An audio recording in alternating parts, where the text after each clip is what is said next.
Alrighty, so this week's video will just be me. My mom's not feeling very well, but there will be a video coming out for Christmas on Monday. So, after finishing my two videos on what it was like being villainized by people, I thought that I would talk about culture differences. So, culture differences is an important discussion because I've ran into a lot of people these days that don't understand the culture differences of the U.S. So the U.S. was founded and it was created with the intent of following a constitutional republic. So these were God-fearing men. This was a Christianity uh, move for the founding fathers. They wanted to be able to worship Christ and have freedom of religion over here. So that's what they did. This is a Christian nation. It says so in our Pledge of Allegiance. So one thing that people don't understand is when they come over here to assimilate, they have to respect the culture of America, the culture that our founding fathers created. It was more than just religion, though. It was about what made us different than the rest of the world. So, typically, what you got is a lot of people that came over here and they didn't assimilate. So you had personality conflict. You had a bunch of different issues with people thinking that they were right and not understanding how to respect other cultures. Other cultures that came over here assimilated and they became Americans. Now, from the Japanese perspective, we value honor, integrity, commitment, and loyalty. It is showcased in our martial art forms, in our code of what's honorable in martial arts. So just like how a lot of different styles have rules about not kicking someone when they're down, it follows the same kind of logic.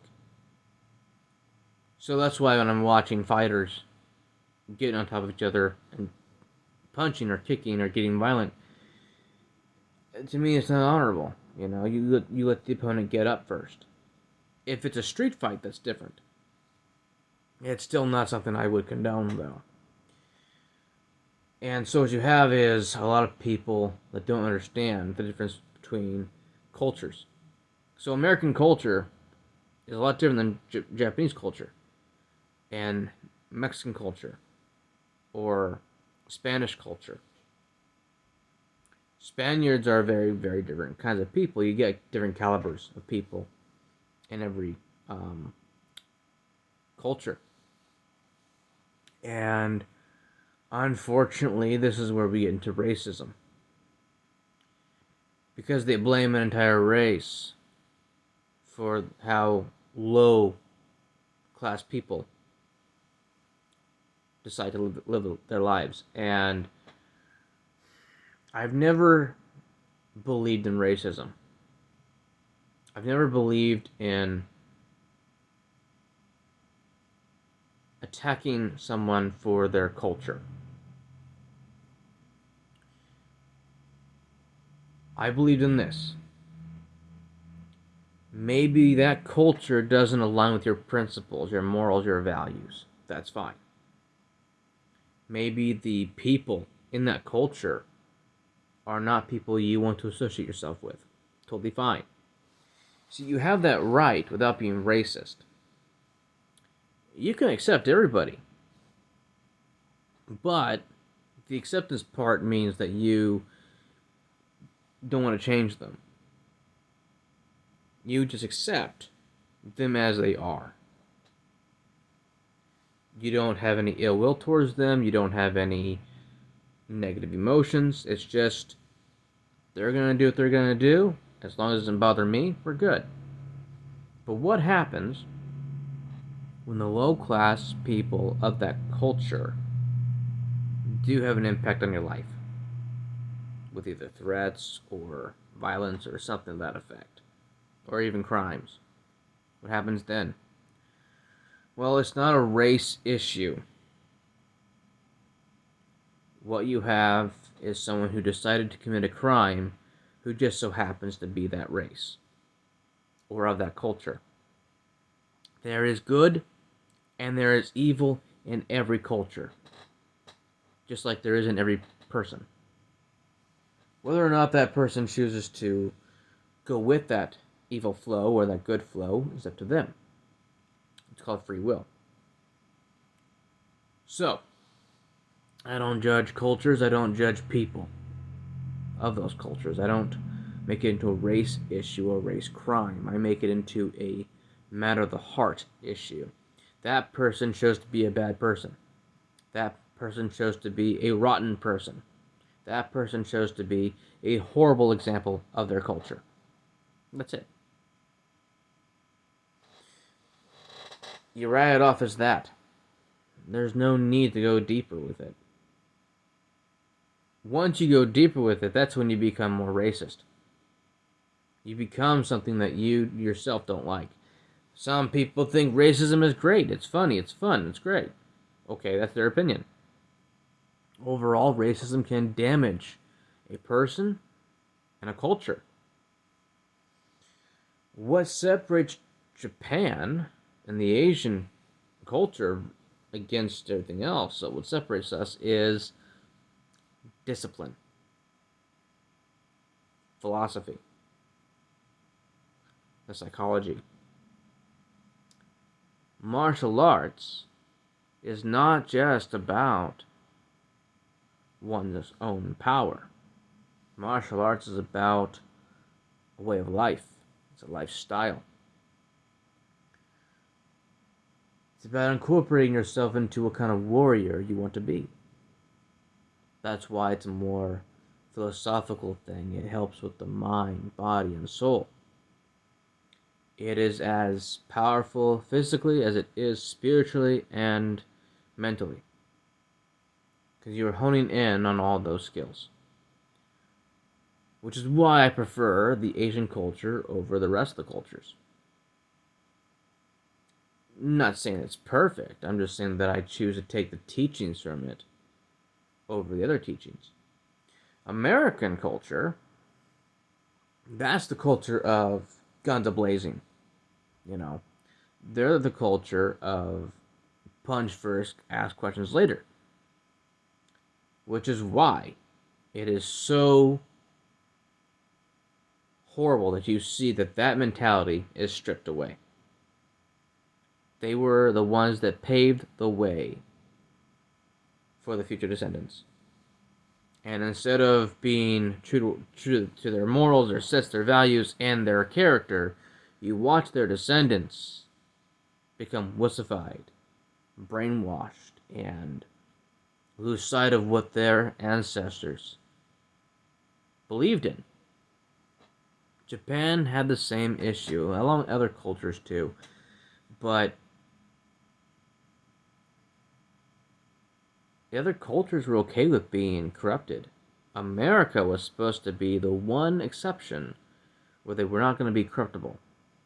They were going to be credible, they were going to be a force to be reckoned with. Unfortunately, as time went on, the power of America fell into the wrong hands.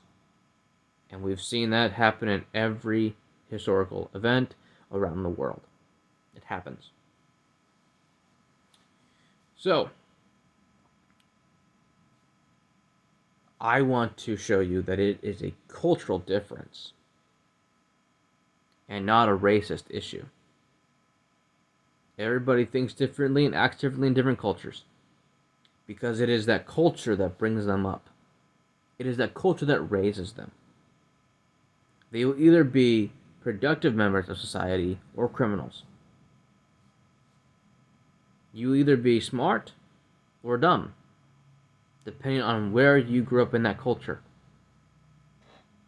That's why I don't believe in racism. It's not a race thing. When you criticize someone with a racial slur, that is when you have stepped over that boundary of respect.